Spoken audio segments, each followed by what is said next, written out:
100. I got on. I think it's a 1v1. Nice! Oh my god!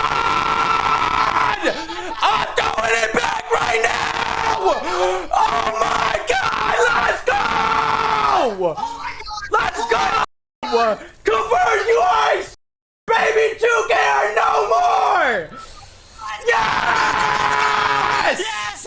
G'day mates, you probably figured it out. We're going to be recapping FNCS semi-finals, all the big reactions and the big moments. As you can see, that was Nani's reaction to him and Coop winning game 1 on NA East. I knew as soon as Nani won, it was going to be a good reaction, and that just kicks off the mood for how semi-finals is going to go. Remember, the format is very simple. Anyone who wins a game goes straight through to grand finals, and they stop playing the future games. Anyone who gets top 6 on the leaderboard at the end of the round also goes through to grand finals. So talking about NA East first, we had Cooper and Nani kicking off with our first win. Then we had Nut and Chucky. Absolutely no surprise there. Nut and Chucky are the absolute high ground demons of the season. You saw them kick off the season with that 7 wins out of 7 games in the Somerset Cup. They have known to be a very high ground dominant team. If they make endgame, they usually win, and surprisingly, they actually won this second game from low ground, proving they can do both. Now we had Spade and Chimp in the third win. Again, no surprise there. Spade and Chimp, FNCS runner-up. Again, I feel like I need to talk about this. Not enough people know it about Chimp. Chimp has got to be one of the best mouse and keyboard players when it comes to no scroll wheel reset. Chimp has some of the worst binds I have ever seen. He uses scroll wheel up and scroll wheel down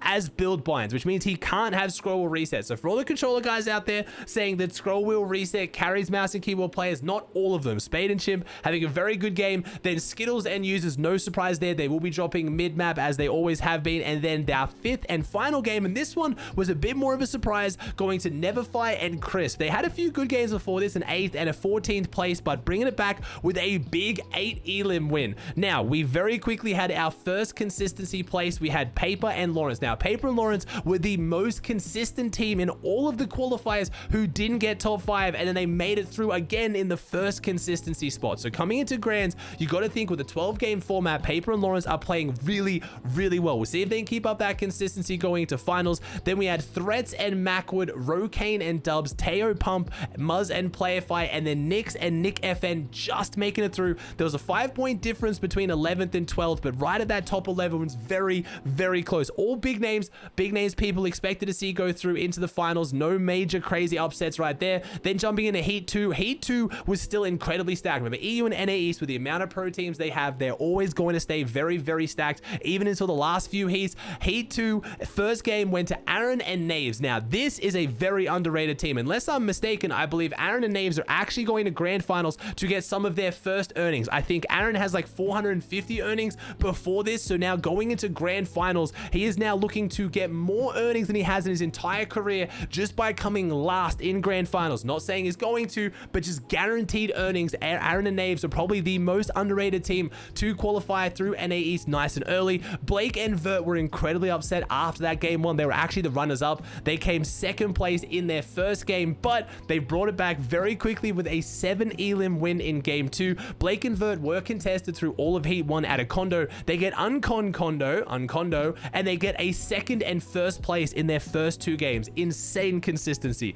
Game 3 went to Dom and Tragics. Tragics, especially a name that I hope if you follow Comp Fortnite, you have heard of before. Tragics, obviously 2 runners-up in FNCS alongside Day and Jamper. Been a little bit quiet so far here in Chapter 3, so I love seeing Tragics and Dom pop off. I thought Tragics' reaction would be a little bit crazy, a little bit loud, but he kept it pretty cool, I'm not gonna lie. Then we had 20 and Rhythm in 4th. Then we had Qua and Tabs G pick up the 5th game, and Chubbs and Jackson. Now, remember, Heat 2 and Heat 3 have 6 games, so we have 6 winners going through. The next 6 most consistent, though, we have Kaz and Who Fishy. No surprise here. Kaz has made every single grand final on NA East except for one of the most consistent players on NA East. Pair that with Who Fishy, they are absolute demons. Then you had AV and Golden. Now, AV and Golden have been doing really, really well in the opens rounds and the round 3s, but when it came into the round 4s and the finals, their drop on the very far west side of the map has been a little bit of a struggle for them, but they pulled it off. They did very, very well. Then we had Rituals and TK in 9. Now, again, Ritual has made a big name for himself since winning DreamHack Dallas. I've been talking about Ritual a fair bit in my streams.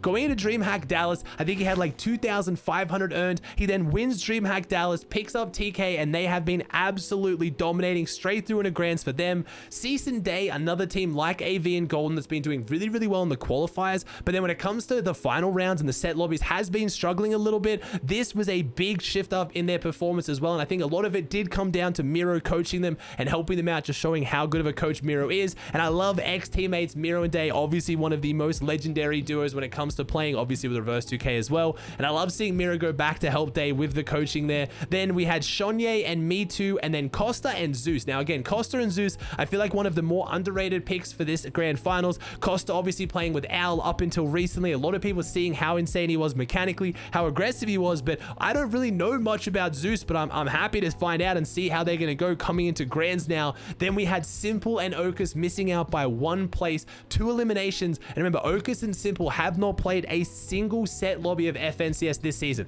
They didn't make a single round 4. They made Heat 2 based on their consistency in round 3s. Then we also had Degen and Pledge miss out by 2 elims, and this one is even more gut-wrenching. They came second, and third. So they were twice 1 place off qualifying into grands because they were contested on spawn. If they made it off spawn, they got a second, and third. But because they went down on spawn 3 times, they were 2 eliminations off making grand finals in Heat 2. Now, moving over to Heat 3, and again, when you got big teams like Pledge and Degen still not making it through, there was going to be a lot of big teams missing out. We had our first game, though, going to Degen and Pledge. They literally left it to 1 single game. And again, listen to their reaction. This is not even as much excitement. It just sounds like relief.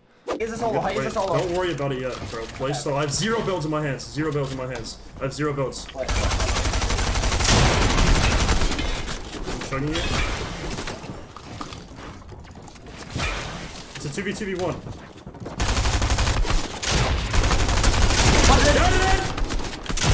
Nice, 2v1. Just chill. Don't do anything stupid.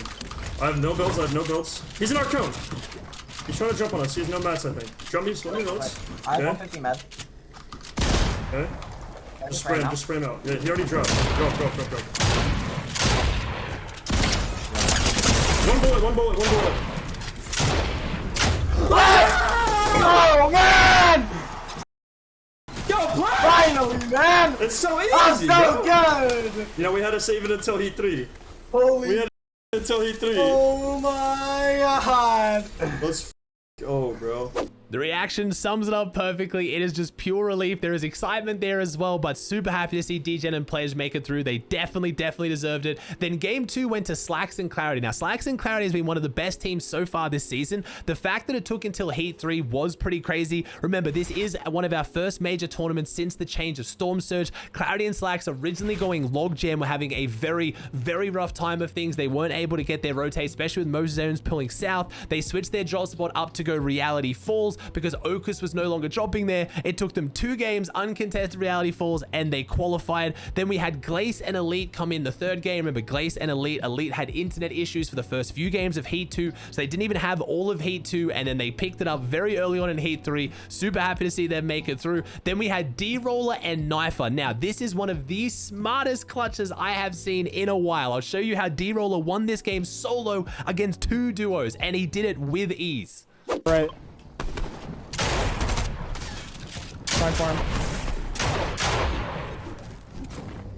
You just need a few builds to win this game. Keep farming. Mantle. No mats. Spray him.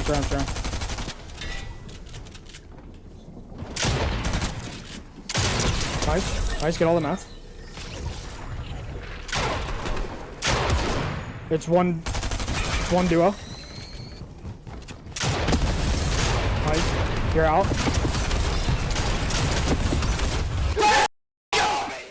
Just one of those perfect situations of the zone ending in the exact spot to clutch it up. And again, Deroller and Knifer have been playing so consistent, so I was happy to see a bit of luck go their way and a very smart play from Deroller.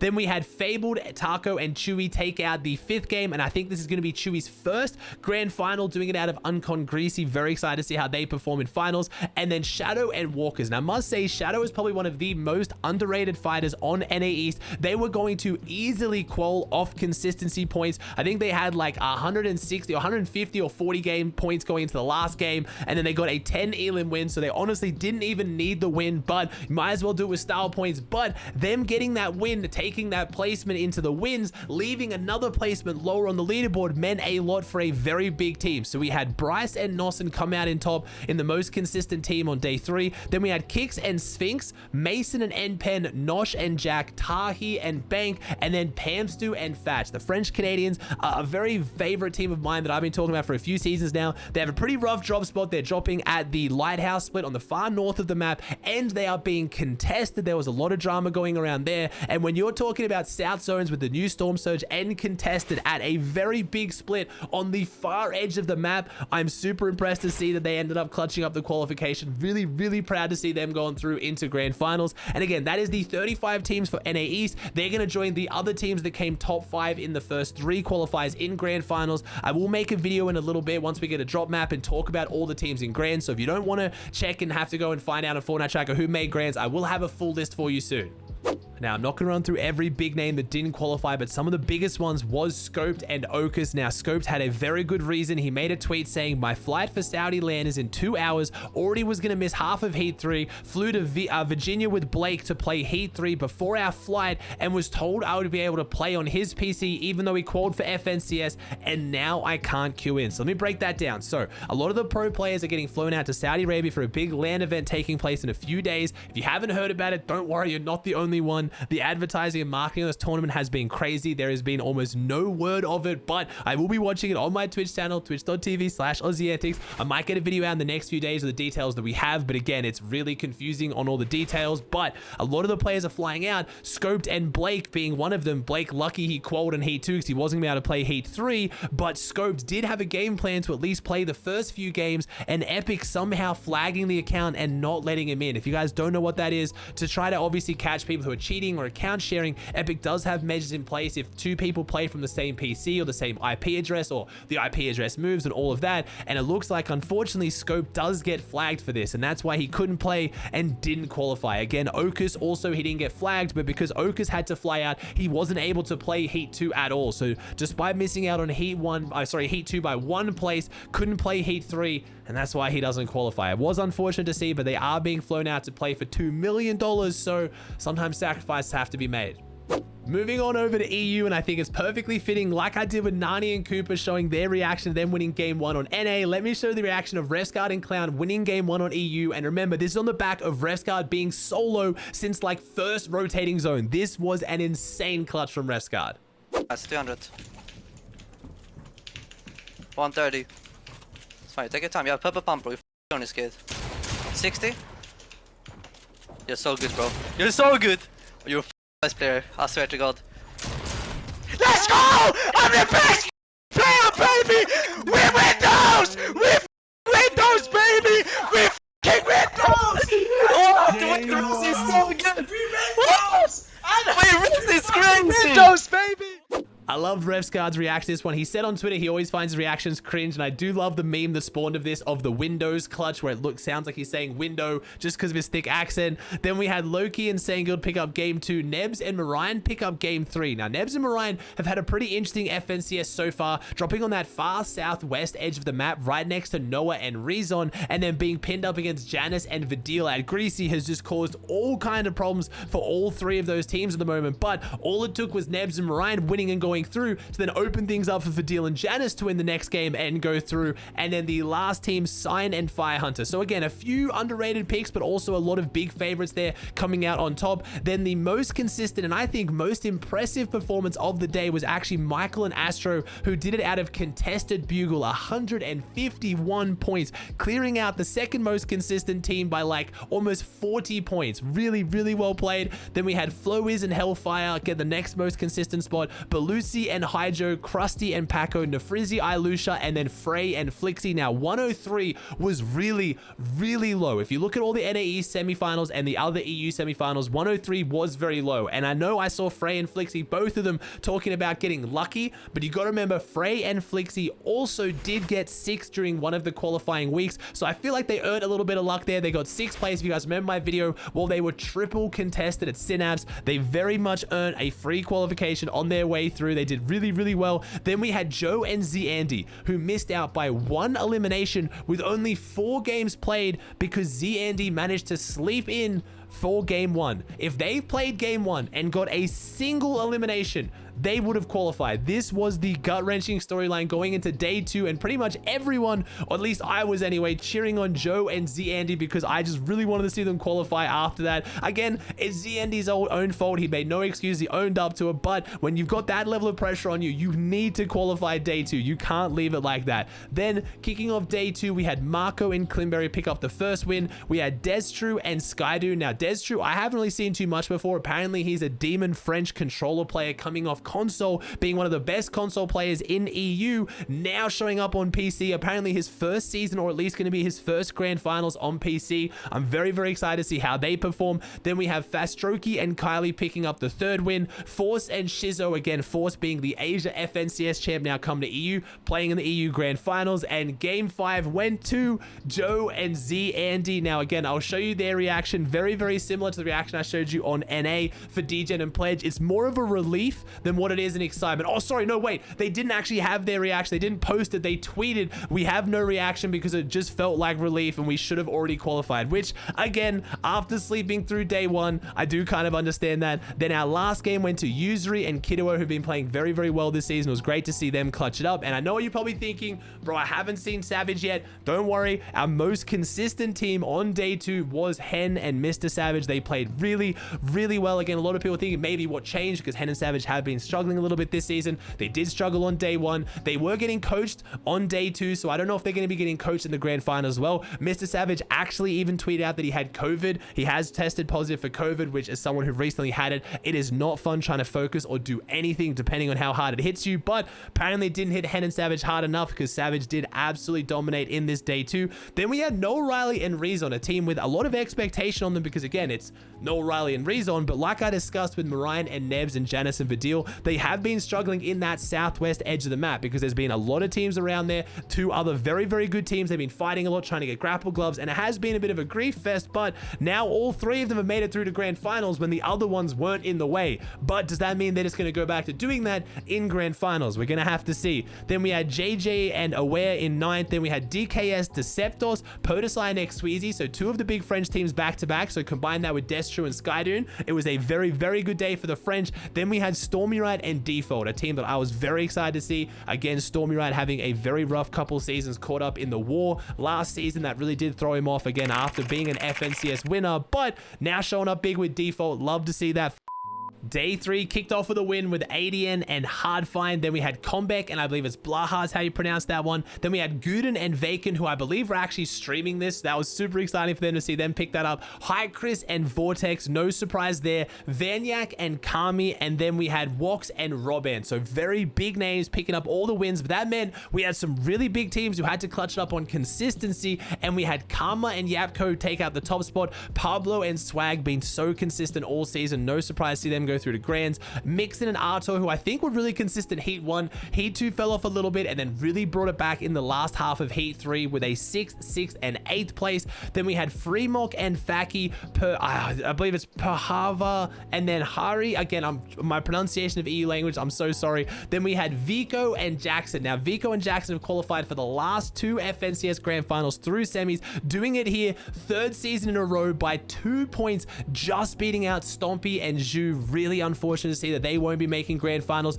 They weren't the only big name not to make it through as well, though. We are going to be seeing another grand final now. We have Teak and PKR not making it through, and potentially even more surprising, Floki and Clement. Now remember, Clement has made almost every single EU FNCS grand final, so it was a rough day for them. 52 points, coming in 41st, but we also had Andretta and Rifler not making it through either. So as you can see, that is not even everyone. We have so many big names on EU missing out. That's just what it is with EU. They are the biggest region. They have the most pros, and there's always gonna be some people who miss out, but those are some really, really big names. Sorry, I can't do a recap for the rest of the regions. I'm still trying to catch up on everything that I missed with that, but I need to go home and go to bed. I've got my VC interview at 6 a.m. tomorrow morning, so I'm sorry I can't do the other regions at the moment, especially NA West. I'm really hoping Fax and Saf clutch this up. All right, guys, that does it for another video. I hope you enjoyed. If you did, please chuck a like on it, subscribe to the channel, and I'll see you in the next one.